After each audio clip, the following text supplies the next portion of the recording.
समुद्र ने बताया कि नल और नील नाम के जो आपके सैनिक है, उनके गुरुदेव द्वारा उनको एक आशीर्वाद मिला हुआ है कि उनके हाथों से पत्थर भी तैर जाते हैं। आप उनका सहयोग प्राप्त कीजिए, आपका काम भी बन जाएगा और मेरी मर्यादा भी भंग ना होगी। वो तो समर्थ शक्ति से उनको आदेश है, वो कुछ भी कर सकते हैं। अब भगवान श्री राम ने नल और नील को बुला के पूछा भी क्यों आपके हाथ में कोई ऐसी पावर है? हाँ जी। अब देखो यहाँ बिजली गिरती है, ऐसे ये भक्ति खराब नहीं होया, अगर इंसान को एम आए बिना रहता नहीं। क्या हुआ? अब नल और नील ने सोचा कि आज से हमारे सामने अंगद भी फेल, अनुमान भी फेल और जामवान भी फेल। आज तुम्हारी प्रभुता पूरी होगी और हमारे हाथ में शक्ति है, फटाफट पत्थर रख देंगे। क्या बात की। और जिस दिन आप में प्रभुता आ जाएगी, प्रभु दूर हो जाएगा। अब श्री राम ने कहा भी एक परीक्षण करके दिखाओ, वो पत्थर रख कर दिखा दो ताकि मेरा मन संतुष्ट हो। दोनों ने एक एक पत्थर उठाया और ऐसे ही जा करके और दोनों ने पत्थर रख दिए, दोनों डूब गए। एक एक फिर उठाकर देखा, वो भी डूब गए। तब भगवान श्री राम उस विपर रूप में प्रकट समुद्र की तरफ देख रहा है, मानो कहना चाहते हो कि आप झूठ बोल रहे थे, इनके हाथ में शक्ति नहीं है, मुझे बहका रहे थे। उससे पहले ही समुद्र ने कहा कि नल और नील, आज तुमने कमाल गलत कर दिया काम भाई, आज तुमने गलती की, अपने पूज्य गुरुदेव को याद नहीं किया। नादानो, याद करो एक पल को। तब उनको भी अपनी गलती का आभास हुआ और याद किया उस परम पिता को।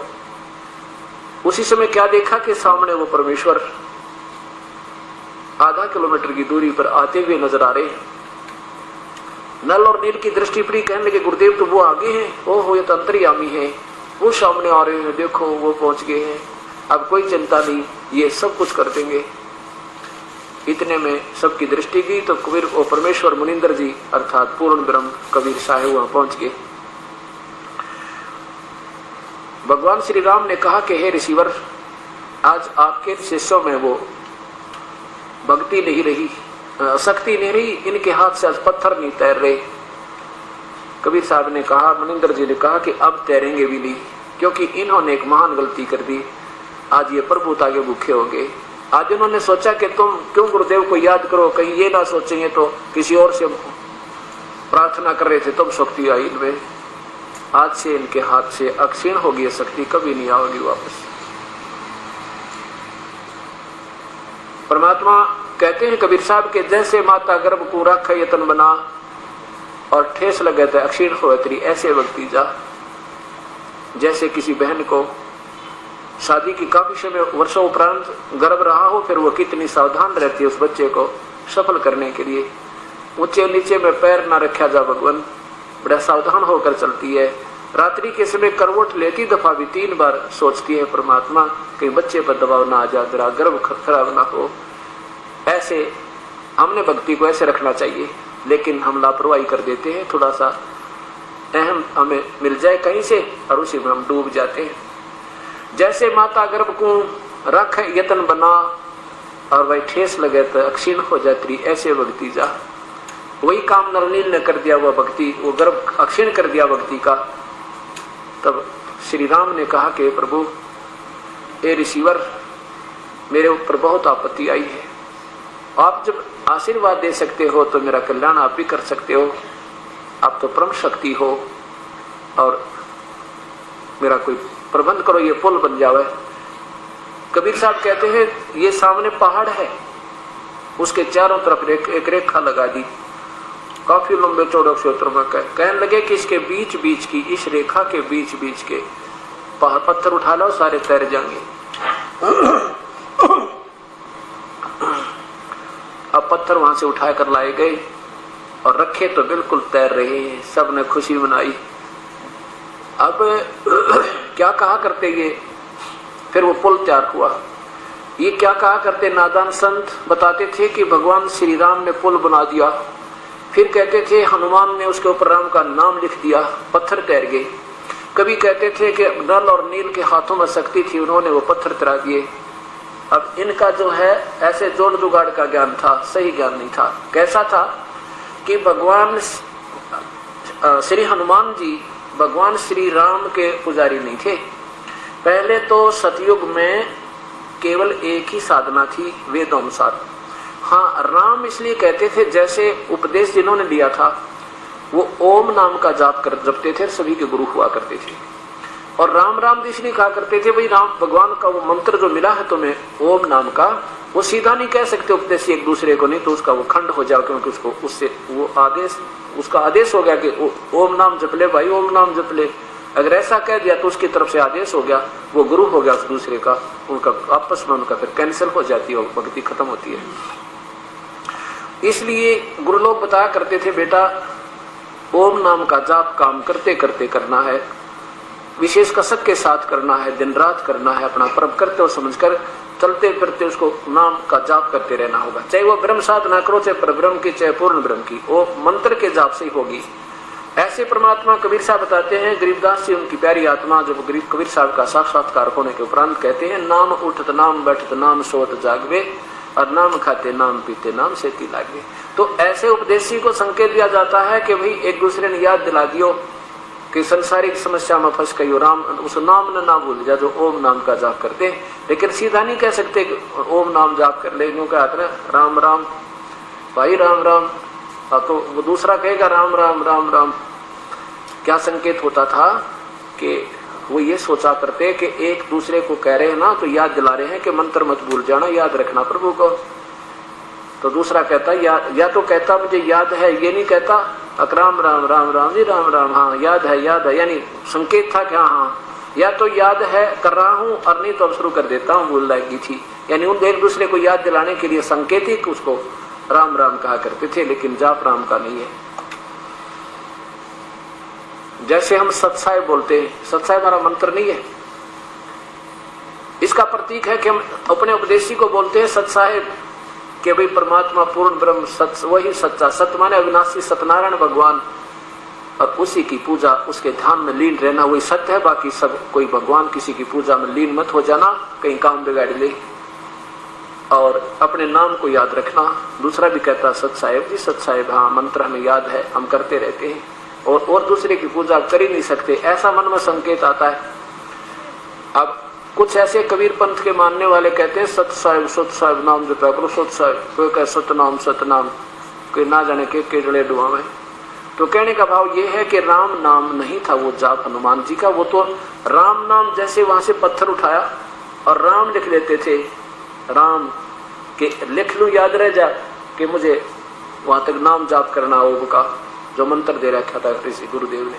भगवान श्री राम जब मिले थे सुग्रीव को, जब वो पहाड़ पर बैठे थे हनुमान और सुग्रीव, श्री राम जब पहुंचे तो उससे पहले तो हनुमान जी राम राम जप रहे थे, वो राम यानी वो नाम जपा करते थे ओम नाम, और राम राम ही बोला था जाकर के उनको। तो श्री राम को तो जानते भी ना थे, इस राम के पुजारी हनुमान जी नहीं थे। तो कहने का भाव है कि वो अपनी दिनचर्या रखते थे, याद राम का नाम लिखा और वहां से लेकर किलोमीटर सारा पड़ा था, उठा कर चल पड़ते थे। फिर क्योंकि आगे डिस्टेंस बढ़ता जाता था, वो आगे ले जाते थे पहाड़ उसके ऊपर गए, तो वहां तक उस याद कर लेते कि मंत्र जाप करते जाते थे, ऐसे वो राम लिख देते थे। और नल नील एक कारीगर थे भी थे, उसके वो शिल्पकार भी थे, उन्होंने तराश उसका उन पत्थरों को सेट करा करते, लेकिन उस परम पिता की शक्ति थे, ये पत्थर तेरे थे पूर्ण ब्रह्म। कबीर साहब कहता थे रे नल नील यतन कर हार, तब सतगुरु से करी पुकार। रे नल नील यतन कर हार, तब सतगुरु से करी पुकार। जा सतरेखा लिखी अपार सिंधु पे चला तेराने वाले, जा सतरेखा लिखी अपार सिंधु पे चला तेराने वाले। धन धन सत कबीर भक्त की पीड़ मिटाने वाले, धन धन सतगुरु सत कबीर भक्त की वाले, भक्त की पीर मिटाने वाले, भक्त की ने वाले। धन धन सतगुरु सत कबीर भक्त की पीड़ मिटाने वाले।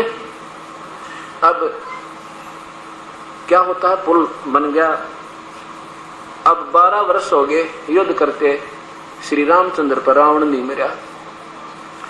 और जब क्योंकि ये सभी आत्मा उस परम पिता कबीर परमेश्वर की हैं, चाहे आज कोई ब्रह्मा बना, चाहे विष्णु, चाहे शिव, कोई भी है, चाहे रंग या राजा, इसी को अपने बच्चों का दुख याद आता है। अब जब ये अपनी हिम्मत हार जाता प्राणी, तो परम पिता को याद करते, ये कोई समर्थ शक्ति है, मेरी मदद करो, मैं थक लिया मालिक। तब वो परमेश्वर आए। कौन? वो पूर्ण ब्रह्म गुप्त रूप में। और पहले विभीषण ने ये भी बता दिया था श्री राम को कि रावण की नाभि में अमृत है, और सिर पटक लिया था श्री रामचंद्र जी ने नाभि में, उसमें तीर नहीं लगने दिया श्री रामचंद्र का रावण ने। वो तो उस परमात्मा ने आके फिर उसका काम कराया।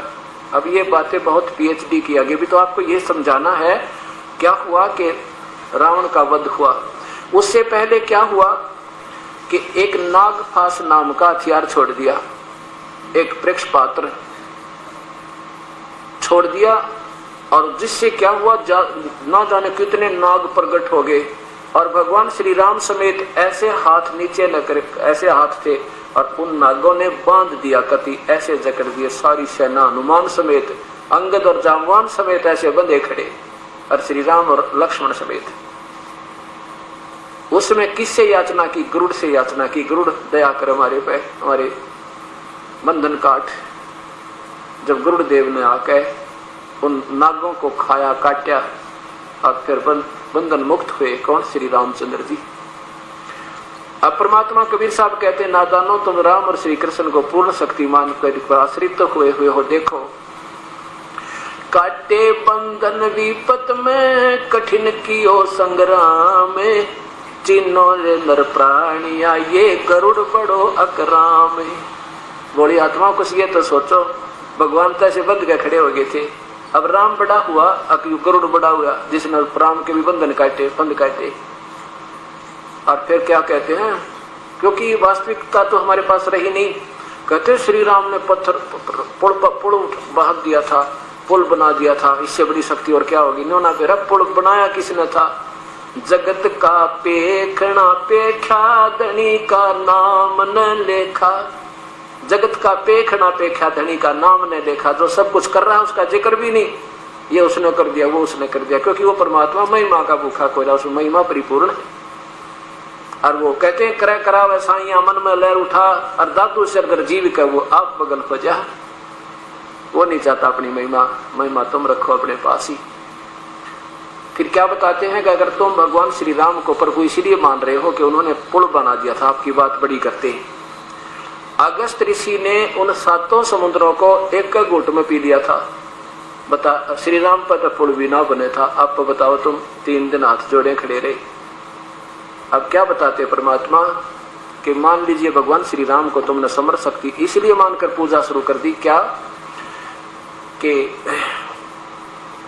समुद्र पाट लंका गयो, वो सीता को भरता रे, अगस्त ऋषि ने वो सारे पी लिए, इनमें कौन करता। अगर इसी उपमा के आधार पर तुम प्रभु मान रहे हो श्री राम ने कि पुल बना दिया, समुद्र को पाट के उसके ऊपर का चला गया, चल आपकी बात बड़ी करते हैं। परमात्मा कहते हैं ये बात तो तुम्हारे बहुत देर में समझ में आऊंगी, कहानी की थी, पर हम इसी बात को मानकर चलिए कि आपने इसी आधार पर भगवान समर्थ मान लिए कि समुद्र पाट के ऊपर पुल बांध के चले गए। अगस्त ऋषि ने वो सारे पी लिए थे, हाथ जोड़ा, पैर पकड़े, जब वापस कुरला कर दिया, कहते फिर वो सारे के सारे समुद्र भर गए थे।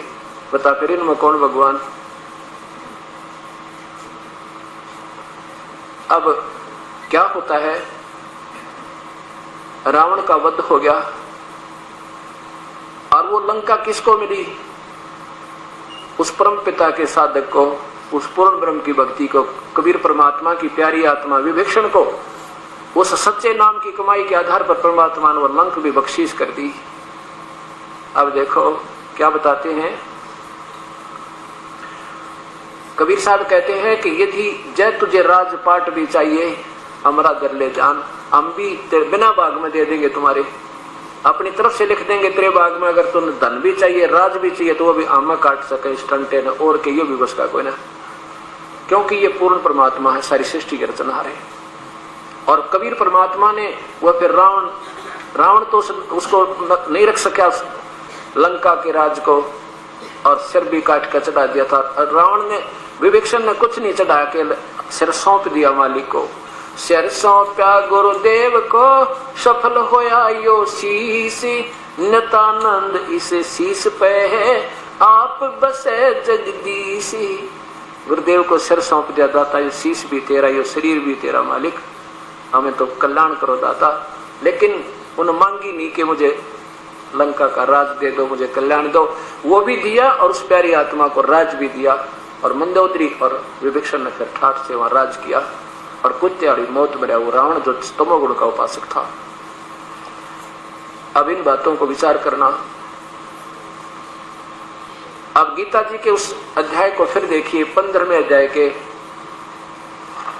16 और 17 श्लोक, जिसमें क्या बताया है कि 3 परमात्मा हैं, जिनमें से 2 तो वो है ब्रह्म और परब्रह्म। उनके अंदर ये देखिए, ये सारे ब्रह्मांडों का चित्र, 3 भगवान प्रमाणित हैं, एक ब्रह्म, परब्रह्म और पूर्ण ब्रह्म। ये तो क्षर पुरुष, ये अक्षर पुरुष और ये परम अक्षर पुरुष, ये 3 सतीथि प्रभुओं की है, भगवानों की। और ये क्षर पुरुष तो ज्योत निरंजन काल ब्रह्म है, और ये परब्रह्म ये अक्षर पुरुष है, और ये परम अक्षर पुरुष पूर्ण ब्रह्म ये परमात्मा कबीर साहब जो असंग ब्रह्मांड का स्वामी है। गीता जी के 15वें अध्याय के 16 और 17 श्लोक का सारांश है कि ये पृथ्वी वाले लोग कहलाते हैं, ये भी और ये भी। ये पृथ्वी वाला लोक है सारा, इसको 2 हिस्सों में डिवाइड कर दिया पृथ्वी लोक को। इस पृथ्वी लोक में 2 भगवान है, एक ये क्षर पुरुष ये ब्रह्म, और अक्षर पुरुष ये परब्रह्म। इन दोनों के राज्यों, इनके दोनों के राज में यानी लोक में, इसमें जीवात्मा तो अविनाशी है दोनों के शरीर रूप में, और इनके स्थूल शरीर दोनों के नाशवान है। जीवात्मा रूप में तो ये अविनाशी हैं, और इनमें स्थूल शरीर या सूक्ष्म शरीर जितने भी हैं, चाहे वो लिंग शरीर है, चाहे ब्रह्मा विष्णु महेश बने, चाहे देव महादेव बने, इनके स्थूल शरीर तो नाशवान है और जीवात्मा दोनों में अविनाशी है। इसके लोगों से इसकी ज्यादा आयु है, इसलिए इसको भी कुछ अविनाशी का, जैसे एक तो मिट्टी का कप हो, चाय पीने का, चीनी का, वो तो गिरते टूट जा। क्षर पुरुष समझो ये काल, और काल के भगवान के इसके शरीर और ये देवता सारे, ये खुद भी इतना अस्थायी है। और अक्षर पुरुष जैसे स्टील का कप हो, इसकी तुलना में ये अविनाशी यानी स्थायी धातु लगती है, लेकिन वास्तव में अविनाशी ये भी नहीं है स्टील का, उसका भी विनाश होगा, उसको जंग लगेगा, समय से कितना लगो विनाश होगा। इसलिए इसको कुछ अविनाशी कह दिया अक्षर पुरुष, इसलिए कहा। लेकिन कहा इन दोनों से उत्तम पुरुष तो वास्तव में इन दोनों से भी न्यारा है। उत्तम पुरुष है तो अन्य, और वही तीनों लोकों में प्रवेश कर सबका धारण पोषण करता वो अविनाशी परमेश्वर है। अब देखिएगा गीता जी के प्रथम अध्याय का ना, गीता जी के 15वें अध्याय का प्रथम श्लोक में लिखा कि ऊपर को जड़ वाला और नीचे को शाखा वाला, तीनों गुण रूपी शाखा, रजगुण ब्रह्मा, सतगुण विष्णु, तम गुण शिव जी शाखा वाला, ये उल्टा लटका संसार रूपी वृक्ष है। अब क्या बताते परमात्मा कबीर साहब अपने द्वारा रची हुई सृष्टि को आप ही ठीक ठीक बताते हैं। क्या बताते हैं? अक्षर पुरुष एक पेड़ है, ये निरंजन हुआ की डारे, जमीन से बाहर जो दिखाई देता है वो पेड़ कहलाता है। परमात्मा कहते हैं ये अक्षर पुरुष, ये परब्रह्म तो तना है समझो, और उसमें से निकली एक डाल, ये ज्योति निरंजन अक्षर पुरुष, ये ब्रह्म समझो, और उसके 3 पुत्र ब्रह्मा विष्णु महेश, ये टैनी समझो। और जड़ कौन है? ये पूर्ण ब्रह्म जड़ है। अक्षर पुरुष एक पेड़ है, निरंजन वा की डार, तीनों देवा शाखा है, ये पात्र रूप संसार, और पूर्ण ब्रह्म ये मूल है, ये जड़ है। अब कहां से खुराक चलती है इस पौधों को? सारी जड़ से चलेगी। यही तीनों लोकों में प्रवेश करके सबका धारण पोषण करता। कोई भी अड़ा हुआ काम है ये परमात्मा करेगा और कोई नहीं कर सकता। सीधी सी बात, इति सिद्धम। आप देखिए गीता जी के 15वें अध्याय का, और ये 16 और 17 श्लोक।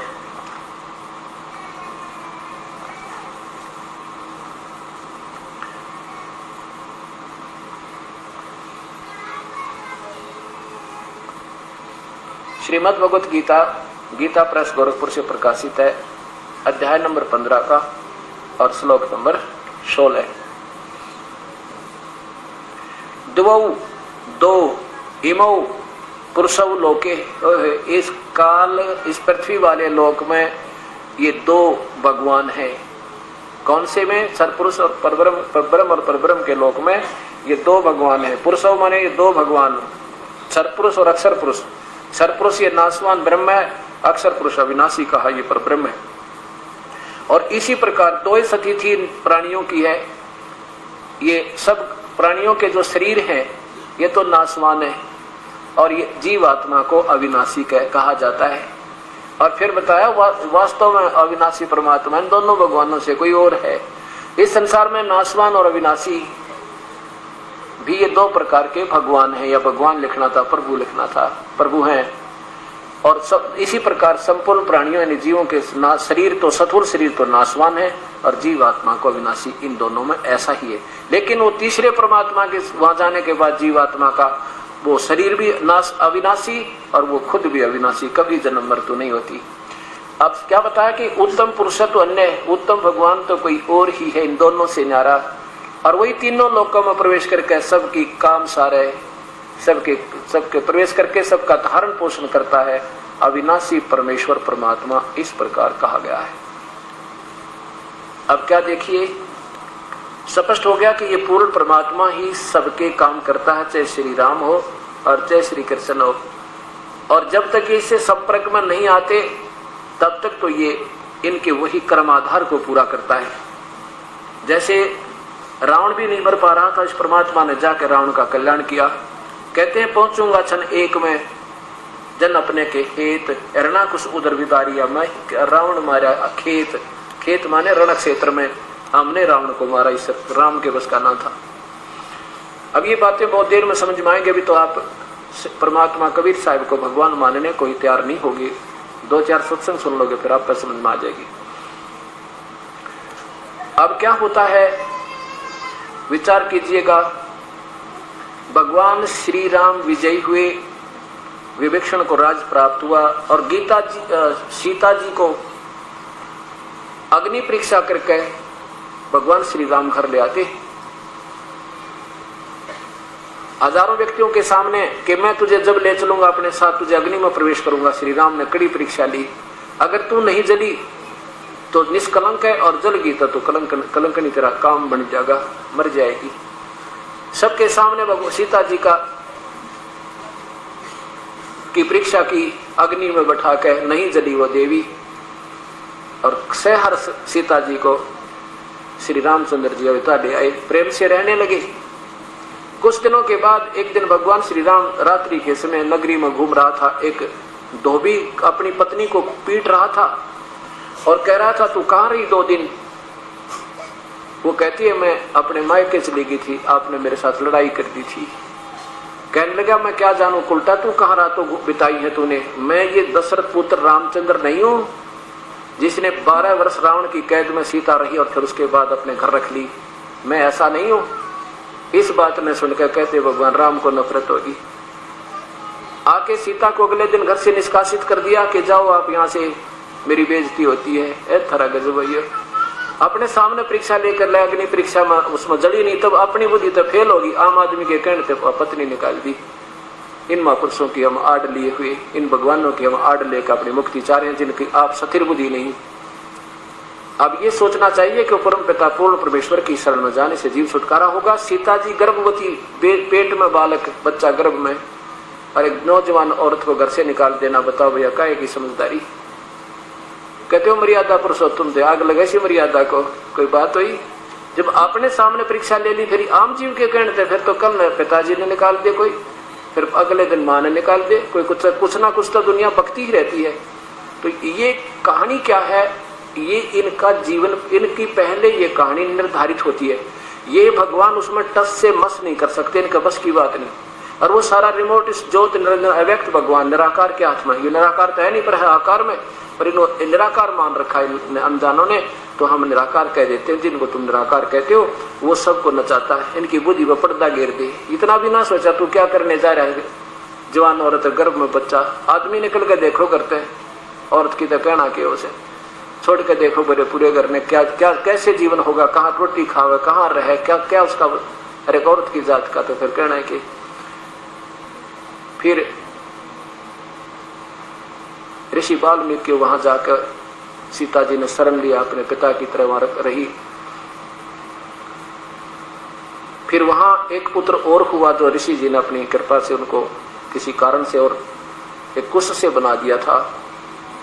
तो 2 पुत्र लव और कुश नाम के। एक दिन जब जवान हुए वो बच्चे और रामचंद्र जी ने घोड़ा छोड़ दिया अपनी परीक्षण करने के लिए, चक्रवर्ती राजा बनने के लिए। लव और कुश ने वो घोड़ा पकड़ दिया और छक्के छुड़ा दिए उस रामचंद्र जी के। और सीता जी ने दर्शन नहीं दिए कि ऐसे व्यक्ति की मैं दर्शन नहीं करती जिसने इतना विराम नहीं करा मेरे ऊपर, एक गर्भवती को घर से निकाल दिया। तो कहते उस जमीन में समा गई वह सीता, और भगवान राम वापस आके और सरयू नदी में छलांग लाकर मृत्यु को प्राप्त हुए, आत्महत्या करी। अब इन बातों को ध्यानपूर्वक सोचना होगा हमने। हम किसी के द्वेषी नहीं, ना किसी को बड़ा छोटा बताते, जो की तो कथा सुना दी। अब विचार करना आपका फर्ज बने। जिन भगवानों की मार्ड ले रखी है वो आप सुखी नहीं, सारा जीवन दुख में उनका एक सुख का सांस नहीं उनको प्राप्त हुआ। और हम उनकी भक्ति करके परमात्मा कबीर साहब कहते तुम कहां सुख पाओगे ना जानो, कुछ तो आंख खोलो। इस प्रकार परमात्मा ये त्रेता युग में आए और अपनी सतकथा और बहुत से जीवों का उद्धार किया।